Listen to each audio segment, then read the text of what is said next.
Faça uma oração e peça a Deus que fale ao seu coração através do Espírito dele. Curva sua fronte, ore ao Senhor, curva a sua cabeça e peça ao Senhor que fale ao seu coração. Pai amado, nós vamos agora ler a Tua palavra, ouvi-la e pedimos que o Senhor fale ao nosso coração e que nós possamos aplicá-la na nossa vida através da ação do Teu Espírito e para a edificação do Teu povo. Nós oramos, ó Deus, agradecidos no nome santo do Senhor Jesus. Amém. Marcos, capítulo de número 3.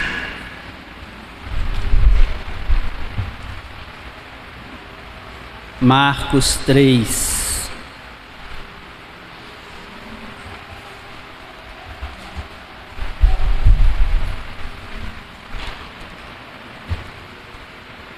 A partir do versículo 7.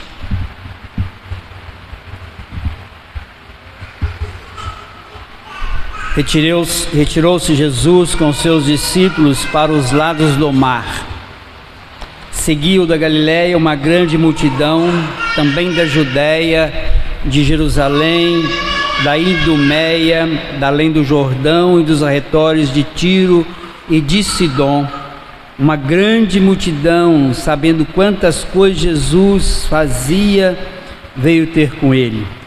Então recomendou a seus discípulos que sempre lhe tivessem pronto um barquinho por causa da multidão, a fim de não o comprimirem. Pois curava muitos, de modo que todos que padeciam de qualquer enfermidade se arrojavam a ele para o tocar. Também os espíritos imundos, quando viam, prostravam-se diante dele e exclamavam: Tu és o Filho de Deus. Mas Jesus lhes advertia severamente que o não expusessem à publicidade. Os irmãos, nós vimos nos textos anteriores, se você olhar aí um pouquinho antes, se você não participou das últimas mensagens, pode confirmar lá no canal da igreja no YouTube, porque elas estão lá. Nós vimos que Jesus ele teve um confronto com os fariseus relacionados com o dia do Senhor, em duas oportunidades. Uma, ele estava passando num sábado, no dia do Senhor, por perto de uma seara, e os discípulos vão colher as espigas para comer, e ele foi questionado pelos escribas e fariseus, porque eles estavam colhendo espiga no sábado, no dia do Senhor. E Jesus diz a eles que para matar a fome, nós vimos isso, que para matar a fome a lei permitia, e os fariseus acrescentaram a lei de forma legalista, e Jesus combate isso. Na outra oportunidade, Jesus vai se apresenta numa sinagoga, provavelmente em Cafarnaum, e ele está explanando, falando, explicando a palavra, porque era o local onde havia o ensino da palavra, e dentro da sinagoga tinha um homem que tinha uma das suas mãos ressequidas. E junto também, sentado com certeza logo nos primeiros bancos, porque era onde os fariseus sentavam, eles estavam aguardando para ver se Jesus curaria aquele homem. E Jesus chama o homem para o meio e questiona o fariseu: é lícito ou não fazer o bem ou o mal no sábado? Aqui Jesus está expondo que no dia do Senhor, nós vimos isso semana passada, que no dia do Senhor é dia de se praticar a misericórdia. Agora Jesus está combatendo no meio do fariseu a ideia de que você não pode fazer nada, nem mesmo as obras de misericórdia. Ele está combatendo isso, nós vimos isso no texto anterior. Nessa situação em que ele cura este homem da mão ressequida, os fariseus saíram e foram se juntar com os herodianos. Herodianos eram aqueles homens que defendiam Herodes e que os judeus tinham um verdadeiro horror deles. Mas os fariseus foram se juntar com os herodianos para promover ou planejar a morte de Jesus. Quando eles vão planejar a morte de Jesus, Jesus sai, e aí nós estamos agora no texto. Ele se retira e vai para a beira-mar. Ele vai para a beira-mar, e quando ele está na beira-mar, e aí vem aquele canto que nós cantamos, né, de todas as tribos, vem povos e raças, é o que está acontecendo no texto. O texto diz que veio pessoas da Galiléia, multidão, veio da Judéia, Jerusalém, do Médio Jordão. Alguns dizem que de Jerusalém até onde Jesus estava, ficava cerca de 150 quilômetros. Pensa aí, 150 quilômetros, não tinha carro, tinha que ser ou de carroça, ou de jegue, não sei de quê, mas 150 quilômetros. Não é pouca coisa. Se você imaginar as cidades próximas aqui, Valadares está a 100 quilômetros de nós, Caratinga aproximadamente, Belo Horizonte está a 200 quilômetros de nós, pouco menos do que daqui a Belo Horizonte. Eles iam levando os seus enfermos, pessoas doentes, pessoas que não conseguiam andar, pessoas que estavam possessas, pessoas que o demônio estava manifestando nelas. Eles iam levando essas pessoas para encontrar com Jesus, e aí o texto diz que Jesus estava nessa beira-mar, e essas pessoas com todo tipo de doença, e vai se cumprindo exatamente aquilo que nós cantamos. As pessoas vinham ao encontro dele, e ele as curava e as atendia. Meus irmãos, nós vamos ver algumas coisas aqui nesse texto, que tem no texto, que você precisa nós precisamos de aprender.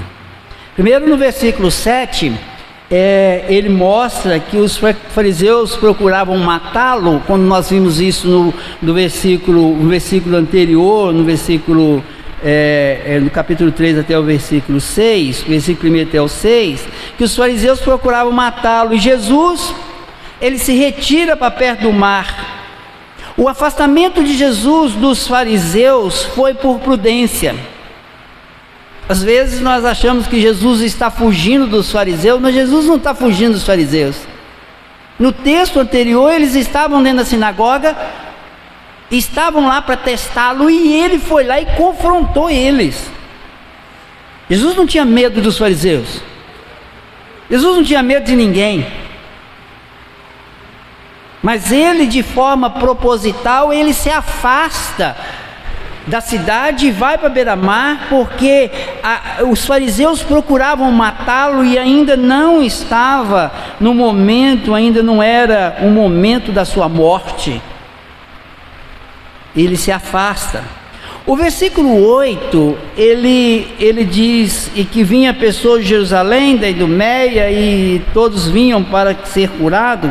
Então nós vimos aqui que essas pessoas necessitadas, elas vinham de todas as partes, buscando cura, buscando solução para o seu sofrimento, buscando solução para as suas dores, pelas suas necessidades. E ele, Jesus, supria tudo isso. A gente vê isso em diversos textos do Novo Testamento. Um deles que nós vemos está lá no Salmo de número 86, versículo 9 e 10, quando diz que as nações viriam. Nós cantamos, de todas as tribos, todos os povos, todos virão. Então o cumprimento da palavra, aonde viriam, e ele levaria, e ele curaria, e ele ajudaria, ele agiria com misericórdia. E ele fez isso. Ele deixava que essas pessoas viessem. A situação era tão complicada que a multidão chegava, e ele não tinha como pôr a mão em cada um, e o povo vinha e fazia o quê? Se aproximava e tentava pôr a mão nele, porque assim eles eram curados, eles exprimiam ele. Mas o versículo 9 é bem interessante. Eu já falei aqui que Marcos, ele é muito detalhista, E ele coloca algumas coisas que são para a gente pensar. Ele diz: então recomendou a seus discípulos que sempre lhe tivessem pronto um barquinho por causa da multidão, a fim de não o comprimirem. Meus irmãos, para que Marcos registrou isso aqui? Se quem estava ali era o Senhor, Criador dos céus e da terra, que podia andar por sobre o mar. Quem estava ali era o Todo-Poderoso, que podia dizer para a multidão: afasta, e a multidão caía para lá. Quem estava ali é aquele que mandou que a tempestade calasse. Mas ele vira para os seus discípulos, depois de já andar e já fazer milagres, ele diz assim: vocês vão lá e arruma um barquinho e deixa esse barquinho de prontidão ali, porque se esse povo começar a me apertar muito, eu vou montar nesse barquinho e vou sair lá para o meio do mar. Meus irmãos, aqui nós encontramos pela segunda vez no texto Jesus fazendo algo que ao nosso ver nos passa às vezes despercebido. Ele sai de Cafarnaum e vai para a beirada do mar. Não é porque ele queria ir para um lugar isolado, porque lá estava mais próximo de Deus, como alguns querem dizer. Não, ele sai de Cafarnaum, vai para a beirada do mar, porque ele não queria que os judeus estivessem tendo condições de o matá-lo, porque não estava na hora de sua morte. E agora, ele apertado e as multidões sendo curadas, ele diz para os seus discípulos: vão lá e arrumam um barquinho e põe esse barquinho na beirada aí. E o texto diz claramente: recomendou aos discípulos que sempre lhes tivessem pronto um barquinho. O barquinho tinha que estar preparado noite e dia, tinha que estar lá. É mais ou menos quando você e a sua esposa estão para ganhar neném, né? E está nas horas. Se você tem carro, você não vai deixar o carro sem gasolina. Você vai testar a bateria, se o carro está pegando. E alguns que são mais prudentes fazem o quê? Algumas mães mais prudentes fazem o quê? Arruma uma bolsa, né? Mulher arruma uma bolsa, e dentro da bolsa tem o quê? Tem tudo necessário, porque eu não sei a hora que eu tenho que sair. O que não tem carro não vai arrumar uma bicicleta. O que não tem carro vai ligar para o irmão, para meu irmão: faz o seguinte, o negócio aqui está quase na hora, deixa o seu carro com gasolina. Você tem dinheiro para colocar gasolina aí? Se não tem, vem aqui, passa aqui e pega. Prudência. E Jesus faz isso. No versículo 10, ele registra o motivo pelo qual ele agiu assim com a questão do barco. Ele diz: pois procurava a muitos, de modo que todos os que padeciam de qualquer enfermidade se arrojavam a ele para o tocar. Note que a expressão é usada, eles apertavam a ele, eles arrojavam a ele para tocar nele. E ele, deixa o barco aí, porque a situação aqui está ficando meio complicada. Eles deixam o barco aí. No versículo 11, 12, ele vai mostrar o que ele fazia. Aí também os espíritos imundos, quando viam, prostravam-se diante dele e exclamavam: tu és o Filho de Deus. Mas Jesus lhes advertia severamente que não expusesse publicidade.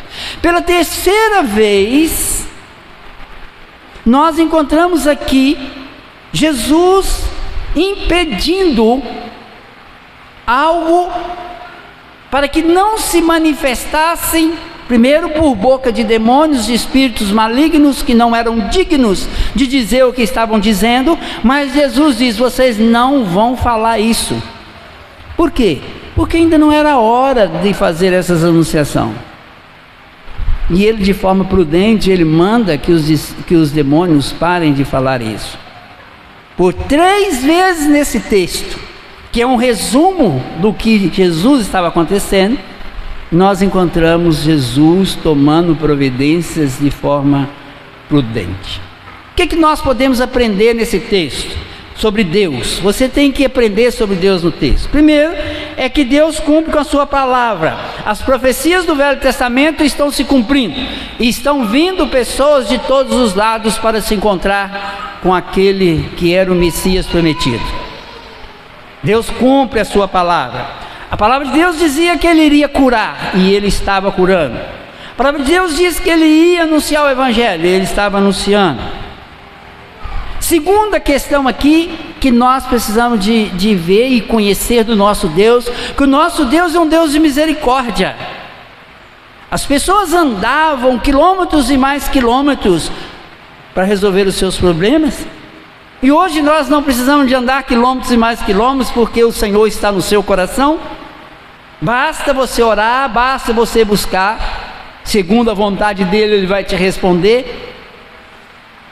Nem que ele vai dizer não, ou ele vai dizer espere, mas o Senhor responde a todos os seus filhos amados, e ele cura, e ele demonstra aqui a sua misericórdia.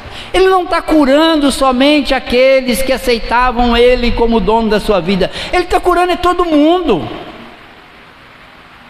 Ele está curando até mesmo aqueles que só buscavam cura, até mesmo aqueles que só buscavam sinais. Ele está curando, porque ele é um Deus de misericórdia.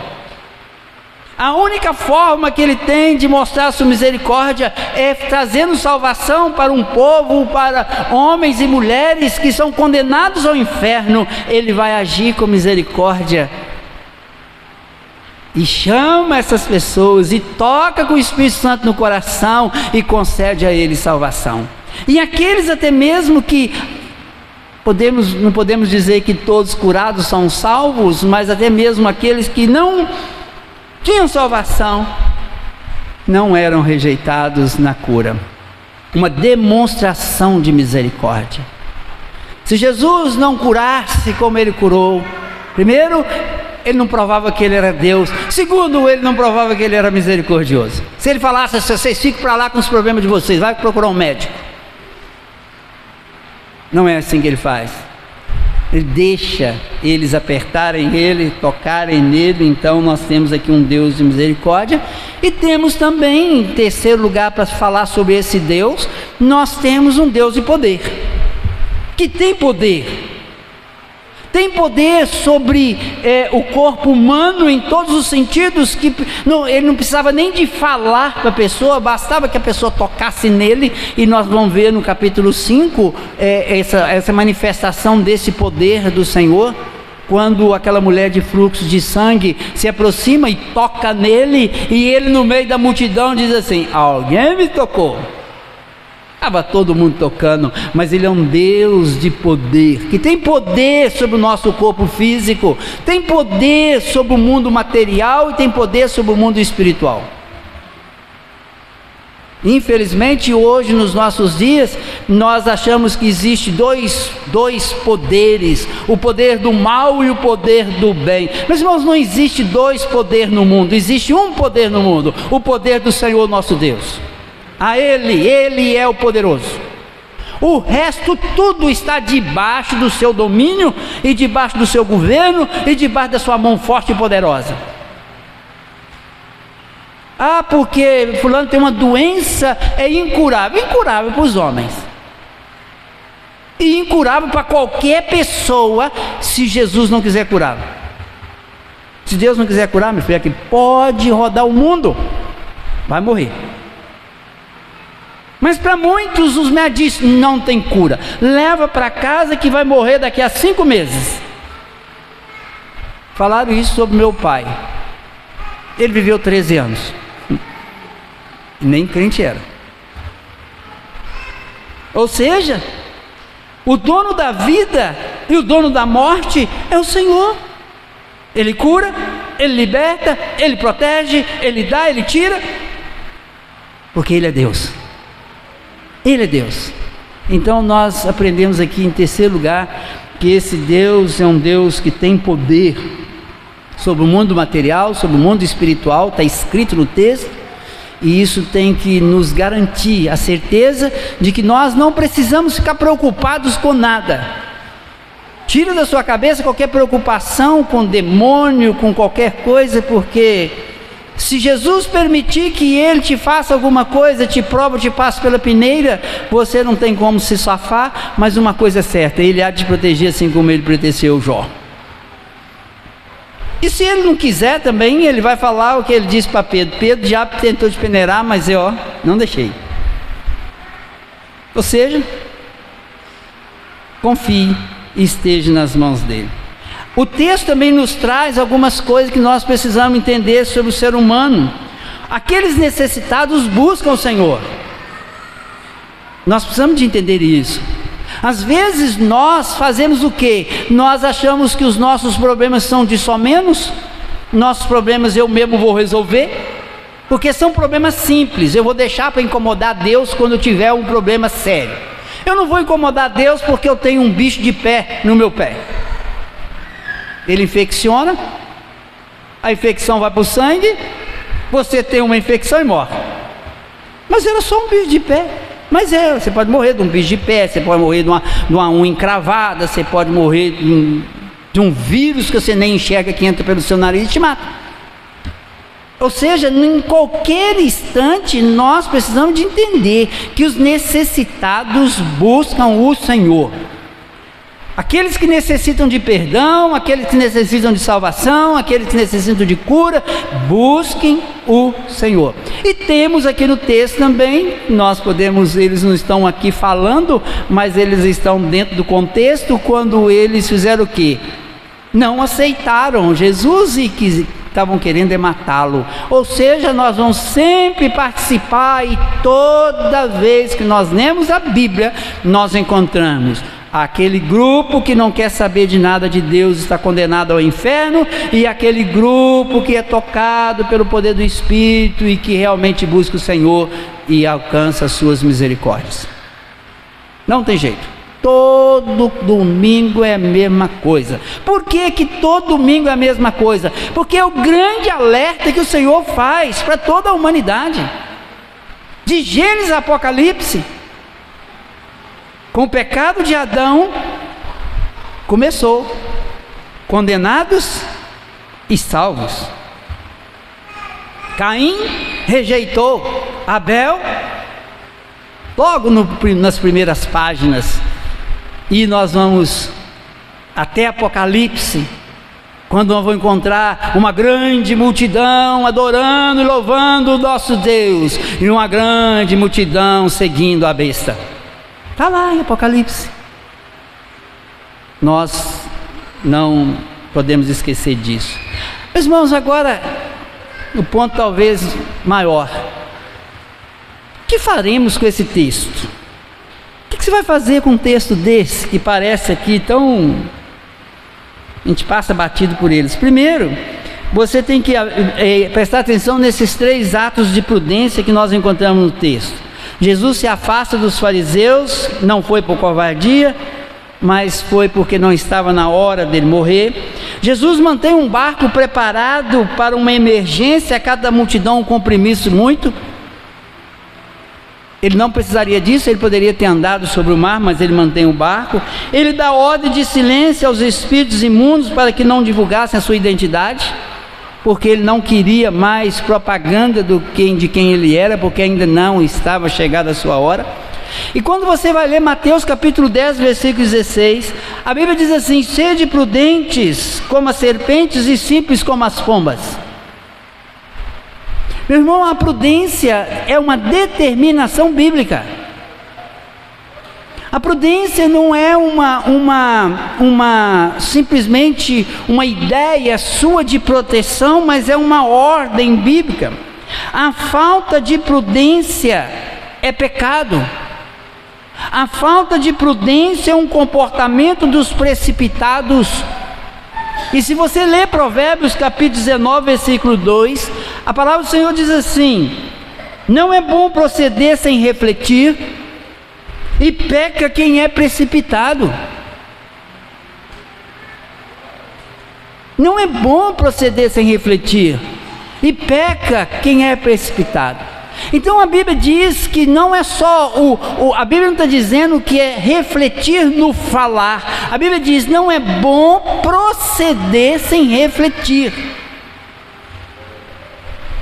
Irmãos, nós vivemos um conflito muito grande entre a ação soberana de Deus e a ação do homem.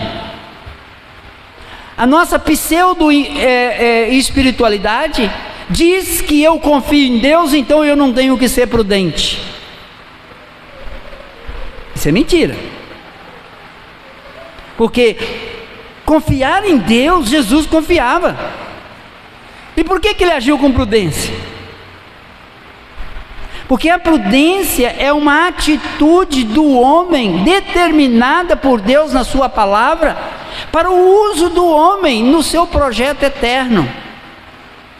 Nós esquecemos que lá em Gênesis capítulo 2, Deus estabelece a participação do homem no decorrer de toda a história e da sua criação, a partir da sua criação. Nós esquecemos disso. Por que nós esquecemos? Porque nós achamos, porque Deus é soberano, Ele é soberano, tudo acontece de acordo com a sua vontade, tudo acontece de acordo com a sua vontade, mas a vontade primária de Deus lá no Éden era usar o homem na sua criação. Quando Ele diz a Adão: você vai cuidar do jardim, você vai dar nome aos animais, você vai cultivar essa terra. Ele poderia bater o dedo e todos os animais ter nome, já sair com o nome na testa, já poderia ter feito qualquer outra coisa, mas ele estabelece uma ordem àquele que ele criou a sua imagem e semelhança. Ele estabelece para ele: você vai fazer assim. Então esse conflito entre essa ideia de que Deus faz tudo e eu não faço nada, ou eu faço porque Deus não faz, aí vem aquele ditado popular que não é bíblico: faça da tua parte que eu te ajudarei. Isso é mentira. Deus é soberano, Ele te manda agir, manda. Ele manda você ser prudente, manda. É uma ordem. Então Deus age de forma ordinária através da nossa prudência. Eu não sei se você já parou para pensar nisso. A ação ordinária de Deus, e não extraordinária, é em cima da nossa prudência. Vou voltar aqui ao marido que está com a esposa grávida, e aqui nós temos alguns, né? Então, um bom exemplo. Quando o marido que tem a esposa grávida está perto de ganhar neném, ou mesmo que não esteja tão perto, mas que ele tem um carro, ele vira e fala assim: quer saber de uma coisa? Eu vou colocar gasolina nesse carro, vou ver se ele está pegando bem, não vou deixar ninguém colocar na garagem na minha frente, porque qualquer hora eu preciso sair. Acontece que de madrugada a esposa entra num trabalho de parto, ainda bem que não, meus irmãos, Deus agiu de forma ordinária. Deus colocou no coração dele para ele ir lá fazer o que ele tinha que fazer, tomar as devidas providências. Isso é a ação ordinária de Deus, e na maioria das vezes a ação de Deus na palavra é de forma ordinária. Jesus podia sair andando no meio daquela multidão, Jesus podia sair, subir no ar e voar por cima de todos. Imagine a cena, aquela multidão apertando ele sobe, sem foguete, e vai para lá, e desce sobre a água e sai andando sobre a água. Até logo vocês, que eu estou indo lá para o outro lado do mar. Podia, poder para fazer isso ele tinha. Ele não atravessou em cima do mar andando? Não foi ter com os discípulos? Ele não parou a tempestade? Por que ele atravessou o mar num dia e não à noite que ninguém viu? Estou perguntando a ele. Mas aqui ele diz assim: eles estão me apertando, deixa o barquinho aí, porque se a gente precisar, eu vou entrar nesse barco e nós vamos sair lá para longe, para me falar lá de longe, ou vão atravessar o mar. Note que o Senhor, Criador dos céus e da terra, como homem, 100% homem que ele foi, durante o seu ministério é corpo humano ainda, ele não esperou uma ação extraordinária de Deus, ele preparou e foi prudente. Meus irmãos, a pergunta é: onde eu tenho que ser prudente? Onde eu tenho que ser prudente? Meus irmãos, nós temos que ser prudentes para não tentar a Deus nos nossos atos. Vocês lembram na hora que Satanás diz para Jesus: pula de cima do pináculo do templo, que os anjos te protegerão. Satanás estava mentindo, meus irmãos? Não, Satanás não estava mentindo. Os anjos não deixariam Jesus morrer de uma queda do pináculo do templo, porque ele não iria morrer de uma queda do pináculo do templo, ele tinha que morrer na cruz do Calvário. Satanás não estava mentindo. Mas a resposta do Senhor foi: não tentarás o Senhor teu Deus. Tentar a Deus é você não ser prudente na sua vida e confiar que Ele vai fazer algo extraordinário na sua vida, simplesmente porque você não quis ser prudente. Isso é tentar a Deus. Isso é tentar a Deus. Nós precisamos tomar cuidado com isso. Nós temos que ser prudente, aguardando a resposta de Deus nas decisões da nossa vida.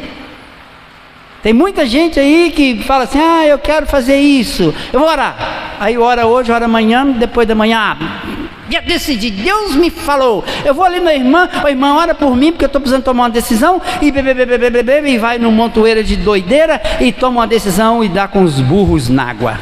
Ditado popular lá da roça. Dá com os burros na água, aí você entrar num caminho que você não sabe o que está fazendo e cai lá dentro da água, com o burro e tudo. Entendeu? Com os burros na água, dá tudo errado, porque você não foi prudente, aguardando a resposta de Deus para a sua vida. E a resposta de Deus para a nossa vida, às vezes são longas para chegar. É 6 meses, 1 ano, 10 anos, 20 anos, 50 anos, e muitas vezes o não já foi dito há muito tempo e você está pelejando ainda, aguardando a resposta, e esquece que não também é resposta. Então, a prudência em aguardar a vontade de Deus na sua vida, a prudência em você reconhecer os seus limites. Hoje o que é pregado aí é: eu posso tudo naquele que me fortalece. Aí eu posso. Aí eu vou, aparece lá na televisão: fulano não tinha nada ontem, aí resolveu montar uma grande empresa e hoje 1 ano se passou, ele já tem 10 aviões. Meus irmãos, isso é mentira. Isso não existe. Vai conversar com qualquer empresário, qualquer dono de loja. Eu conversei com a dona da loja recentemente. Quanto tempo você está com a loja? 1 ano. Ih, minha filha. Ela falou: eu sei, pastor, tem que esperar 5 para passar a primeira fase. Já sei disso. Não estou agarrado aqui. A prudência para você reconhecer os seus limites. Tem gente que acha, porque crê em Deus, eu posso, porque eu sou filho do Deus Altíssimo. Eu sou Joaquim, que o máximo que ele consegue dirigir é uma carroça de burro. E aí, pede a Deus uma Scania. O que você resolveu na vida? Não, eu decidi, Deus tem poder, eu vou trocar o burro pela Scania. Não sei quem que é burro. Irmãos, prudência em nossos limites, nosso limite físico, nosso limite de saúde. Uns vai bobo, que fica velho, quer subir escada, não sei. Eu já contei para vocês. Colocaram a escada ali, o Flávio subiu para olhar aqui em cima, e quando eu era jovem, eu andei aqui por cima nessas paredes todas sem nada. Aí eu resolvi subir na escada para ver se o Flávio estava fazendo direito. Quando chegou no meio da escada, eu pensei assim: eu subi aqui em cima? Nunca mais. Se o Flávio fizer certo, está certo. Se o Flávio estiver errado, vai errado. Eu vou descer. Desci, sentei na porta e comecei assim: Senhor, acabou. Eu já não subo mais numa escada para ir no telhado de uma igreja. Coisa que eu andei em cima nessas paredes todas, sem nada, carregando peso nas costas. Prudência em você saber o seu limite. Prudência em você saber o seu limite. Seu limite de trabalho, seu limite de capacidade mental, o seu limite de saúde. Tem gente que, não, porque eu tenho que ser doutor. Irmão, você pode ser doutor, mas se pergunte: você é estudioso? Ah, não, pastor, não gosto nem de ver um livro. Você lê bastante? Não, Deus me livre, não consigo ler nem a Bíblia. Meu irmão, sabe quando você vai ser doutor? Nunca. Nunca. Você não pode ser doutor. Você não lê. Você não gosta de estudar. Como é que você vai ser doutor? Aí eu quero ser advogado. Os advogados aí que os diga. Todo santo dia tem lei mudando no Brasil. Duvido que tenha um advogado nesse país que conhece todas as leis desse país. Pergunte a um advogado aí se ele conhece. Se alguém conhece. Não conhece. Aí a pessoa quer ser advogado. Aí o que você faz nas suas horas vagas? Eu vou andar de bicicleta. Meu irmão, você vai ser advogado nunca. Ah, mas eu gosto da construção civil. Você gosta de cimento, gosta de tijolo, gosta de com a mão cheia? Eu gosto de pegar na massa. Pode ser pedreiro, pode, à vontade, não tem problema nenhum. Pode ser pedreiro e vai ganhar a vida como pedreiro. E pedreiro consegue fazer a sua própria casa, consegue sustentar a sua família, e a mulher pode ter até muito filho. Por quê? Porque Deus vai dar tanto serviço para ele como bom pedreiro, que ele vai conseguir manter um monte de filho. Mas se você for um pedreiro preguiçoso, prepara para ficar assim: oh meu Deus, manda comida para os meus filhos. Não é nada, vai ter com a formiga preguiçoso. Eu quero encerrar dizendo o seguinte: a prudência não é sinal de covardia nem falta de fé. A prudência é uma atitude exigida pelo Senhor para o seu povo. Em tudo que nós fazemos, nós devemos ser prudentes. E quero dizer uma coisa para os irmãos. É a primeira vez que eu falo sobre esse assunto. Nunca parei para pensar nisso. Mas o bom de você pregar a Bíblia de forma sequencial é que você se depara com coisas que você nunca imaginou, que você precisa pensar nela. Pense nisso. Se você não é prudente, você é precipitado. Se você é precipitado, você peca. Se você, mas eu não sou precipitado. Não, pastor, mas não sou prudente. Peca a si mesmo, porque a Bíblia diz: sede prudentes. É uma ordem de Deus. Que o Senhor possa nos abençoar.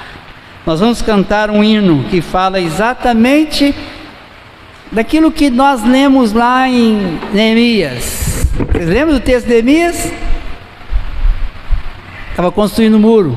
Numa mão a espada, na outra mão a colher de pedreiro. Prudência. Hino de número 315.